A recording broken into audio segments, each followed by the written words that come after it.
The more about elections. Okay, so there is a Chief Election Commissioner and Other Election Commissioner Act that was in 2023. Okay, so President gave the assent to the Chief Election Commission and other for the appointment, condition, service and term, and that is in 2023.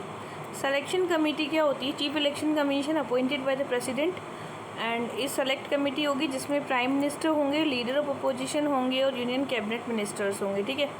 Search committee होगी जिसके head जो होंगे वो ministry of law and justice होंगे, ministry of law and justice. ठीक है, ये होंगे सर्च कमेटी में. 5 पर्सनस होंगे. एलिजिबिलिटी क्या होगी? A post equivalent to the rank of secretariat. तो इनकी जो पोस्ट होगी that will equivalent to the secretariat. Okay. And the person of integrity who has knowledge of and experience in management and conduct of the election, जिसको knowledge होगा and experience होगा. Salary equal to the salary of judge of Supreme Court. So judge of Supreme Court के equal to इसकी salary होगी. Term of office, this shall hold office during the term of 6 years and 65 years age. Okay, and shall not be eligible for reappointment. Reappointment इनका नहीं होता है. And term is 6 year or 65 year, whichever is earlier. Okay. Chief Election Commission appointed by the Chief Election Commission. Term office shall not be more than 6 years. Conduct of the business. All business will be conducted unanimously. In case of a difference of opinion, अगर difference हुआ opinion में, it shall be decided through the majority. तो फिर 2/3 की majority देखी जाएगी. Removal कौन करता है? So similar to the supreme court के जजेस के जैसे रिमूवल होता है वैसे ही इसका चीफ इलेक्शन कमीशंस का रिमूवल्स होते हैं. And resign at any time written by the president. और ये किसको रिटन में देंगे? President. So they will give written in the written, they will give written to the president. सो प्रेसिडेंट को ये क्या देंगे? रिटर्न में देंगे प्रेसिडेंट को. ठीक है. And after then they will be removed. Okay. Now next one is constitutional and legal safeguard दिए गए हैं. That is under article 324 election commission of India at an autonomous constitutional authority, union and state election and the office of the president and vice president. ठीक है. तो ये क्या करते हैं? That is autonomous body and they conduct the election of the president and vice president. And under 324 president of India empower the appoints the chief election and the other election commission President of India to fix from time to time the number of the election. ठीक है. There is a 2 cases. One is Anup Barnwal case. Anup Barnwal case that chosen by the committee comprising of the Prime Minister plus leader of opposition plus Parliament plus Chief Justice of India. Okay. So there is the Prime Minister, leader of opposition, Parliament and Chief Justice of India. And election commissioner and the chief election commission had appointed by the president. और इसको appoint कौन करता है? They appointed by the president. Recently okay. So this is completed election commission. Now next question is aspect of the election process and its reform. So सबसे पहले हमें पता होना चाहिए कि it specify the aspects and there is a standing committee of the parliament. So common electoral roll, general electoral roll and the separate electoral roll. Article 324 empower the election commission of India to supervise, direct, control the electoral roll, all election of parliament and state. And article 243K and 243ZA, that is the state election commission and task for the overseeing the preparation of the electoral roll for the local body. This is for the local bodies.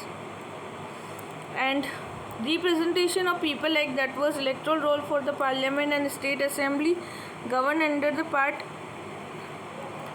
2B and 13D. False declaration जितने भी होते हैं, candidate contesting election must file the affidavit conduct of the election act 1961. Article and section 33A of the RPA act, that was candidate to disclose the information about the court of offence and punishable. So 2 year imprisonment अगर किसी को मिलता है so he will never be allowed to give the election. Okay. So that is the 33A में ऐसा कहा गया है RPA act. And 125A, that is the representation of people act, deal with the penalties. And 125A, तो ये सब बहुत important है actually. 125A that is deals for the penalties against the election commission. Okay. And minimum age of the voting, that was 25 year of the age for the Lok Sabha and 30 for the Rajya Sabha. and that is provided under Article 84 of the Constitution, the safeguard the minimum age of the election. Okay, now next topic is about the simultaneous election. So the governor has set up a committee under the President Ramnath Kovind. He will examine the feasibility of the election and nation one election. So it aimed to synchronize the election to the Lok Sabha and the State Assembly and the municipality and the panchayat. So Article 83, that is duration of the House of Parliament. 85, that is session of the Parliament, prorogation and dissolution. 172, duration of the state legislation. So it was 83 and 172 is same. Okay, and 85 and 174 both are same. So this is the session of prorogation of dissolution 174, and 356 provision for the failure of the constitutional machinery. So phase wise manner में elections होते हैं. Practice provided voter particularly constituency vote for both state assembly and the लोक सभा. Okay, तो ये दोनों के conduct होंगे. Now next one is simultaneous election जो होते हैं, दैट वाज नॉर्म अंटिल 1961 से चलते थे ये. Then following the dissolution of the some legislation assembly in 1968 and 1969, that Lok Sabha में 1970 and election of the state assembly for the parliament held separately. Later on simultaneous election was proposed by the election commission, that was in 1983. It was Dinesh Goswami committee. Okay. Now next one is the criminalization of the politics. So it was MP and MLA जितने भी होते हैं उनके लिए criminalization of the politics. That was NN Bohra committee. It was criminal gangs and the police and the bureaucracy and politicians lay down the clear part. Other working are the Constitution and the Second Administrative Reform Commission, ARC 2050, and the Bohra Committee.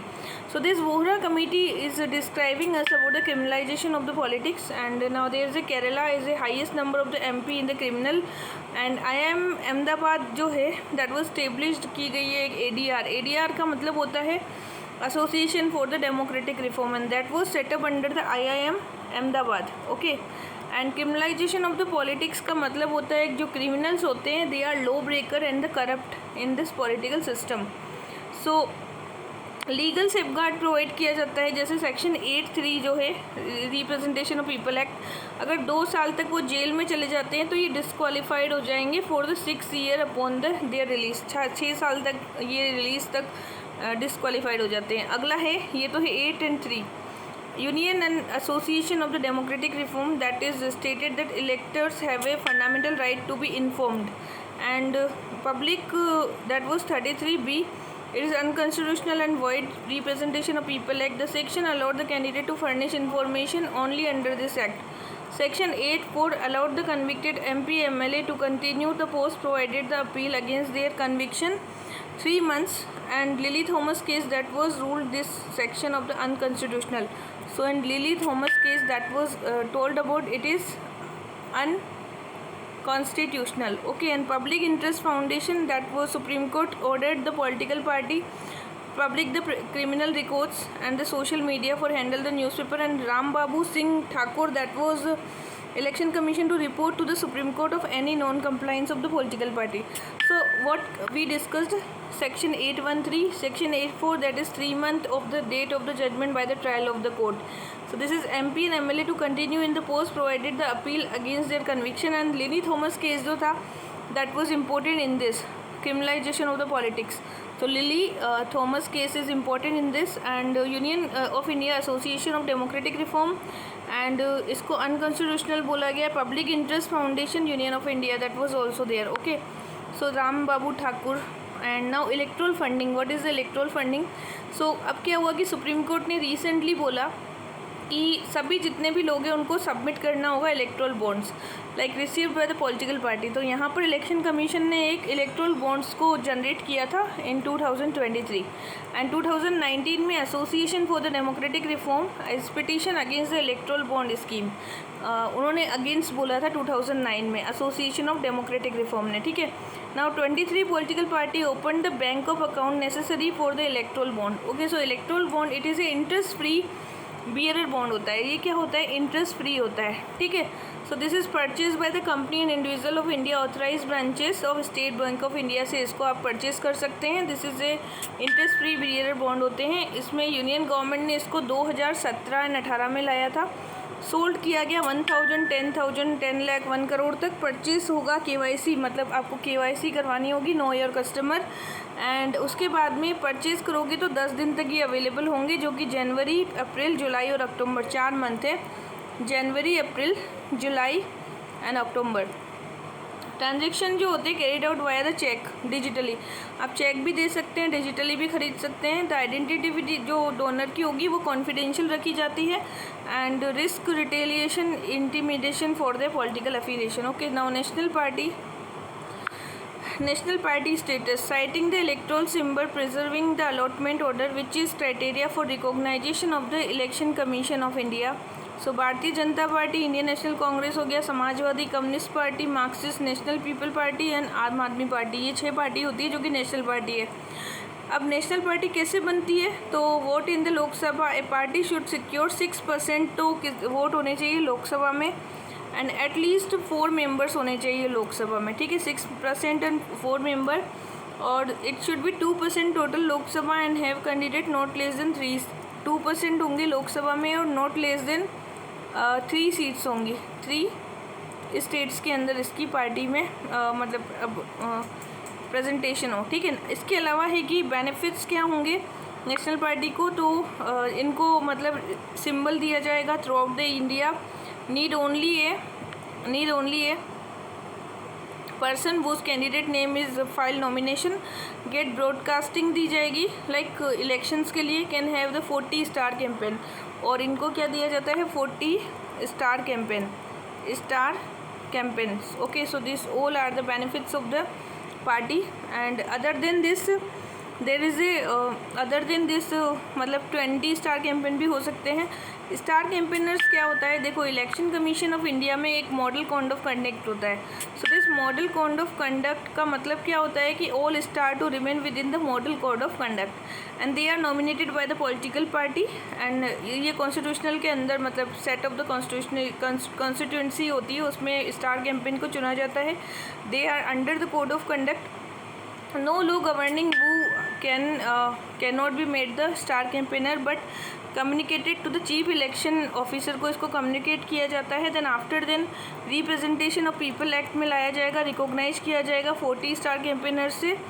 And there is a section 77 of the RP act that is travel by air और other means of transport for the propagating the programme of the party shall not be counted. और next freebie क्या होता है, freebie is a central board of direct tax standards for preparing the limit uses freebie for the liquor to attract the voter. So freebie का मतलब होता है कि distribution of the irrational offerings from the political party, and that is वो क्या चाहते हैं कि अपना इलेक्टोरल वो जैसे कुकर हो गए, वॉशिंग मशीन, टेलीविज़न, ये सब दिया जाता है, प्रॉमिस किया जाता है। तो this is the freebies. तो ये क्या होता है, aim to prevent the suspicious case, illicit liquor या फिर ड्रग्स होते हैं, नारकोटिक्स या फिर फ्री बाइज होते हैं, स्मगलिंग के जो मटेरियल्स होते हैं, तो उसको हमें हटाना है। That's why GST and the custom official to monitor the distribution of the coupon based या फिर फ्री फ्यूल कैशेस दिए जाते हैं। तो इसके लिए एक flying squad static surveillance team बनाई गई है जो कि चेक करेगी ये सब, ठीक है। ई-वे के बिल से माध्यम से अब करेंगे सारी चीज़ें। So that is important for the free, what is the freebie in the election. Now there is a systematic voter education system, SVEEP लगाया गया है, ठीक है, systematic voter education system. And this is election commission of India जो होगी वो voters को education awareness provide करेगी। इलेक्ट्रल लिटरेसी क्लब बनाया गया है, that is set up the institute across the election commission of India. enabling the communication real time environment, that is ENCORE, real time environment for the communication, and that is end-to-end application for the returning officer to digitalize vote, and ENCORE security application, voter verified paper audit trail, and that is VVPAT, voter verified paper audit trail, and that was 1971 conduct of election rule 7 second showing the serial number and symbols of this. Now next one is, so this is all about the electoral reform in the